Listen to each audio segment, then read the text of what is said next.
হ্যাঁ, একটু সবার দিকে ঘুরে বলবেন। এটা হচ্ছে যে আমরা নরমালি এই টাইপের কেকগুলো দেখি থাইল্যান্ডের বিভিন্ন ভিডিওতে, তো এটা বাংলাদেশে এভাবে আমি এর আগে দেখিনি। আমার খুবই ইচ্ছা ছিল যদি বাংলাদেশে এরকম কিছু করা যায়। তো এটা জাকির ভাই যে তুলে ধরতেছে থাইল্যান্ডের যে ভাইবস এর যে কেকগুলো, এটা সত্যি অসাধারণ অসাধারণ। এন্ড যথেষ্ট খেতে আসছেন আপনি? অবশ্যই খাবো। কোনটা খাবেন? আচ্ছা আপনি কোনটা খাবেন আপনি? আমাদের মিজান ভাই তো হচ্ছে গিয়ে কফি মেল্টটা ইয়ে করছে।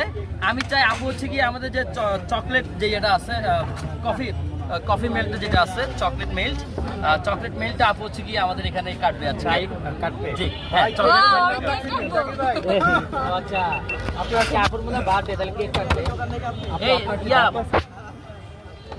না ভাই আমার জন্মদিন না, তবে এখন ফিল হইতেছে কি জানেন, একসাথে দুই কাজ করবো। এক হচ্ছে গিয়ে ভাইয়ের কেকের উদ্বোধন, আরেক হচ্ছে গিয়ে আমার পেজে 1 লাখ ফলোয়ার হয়ে গেছে।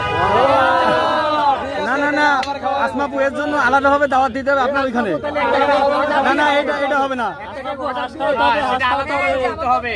পার্টি দিতে হবে আসমা আপু, আমরা এটা এইভাবে মানে নিব না। ভাইয়া এই মোল্ডে কতটা কেক হবে? এটা 10 পিস থাকে এখানে 1000 টাকা। হ্যাঁ।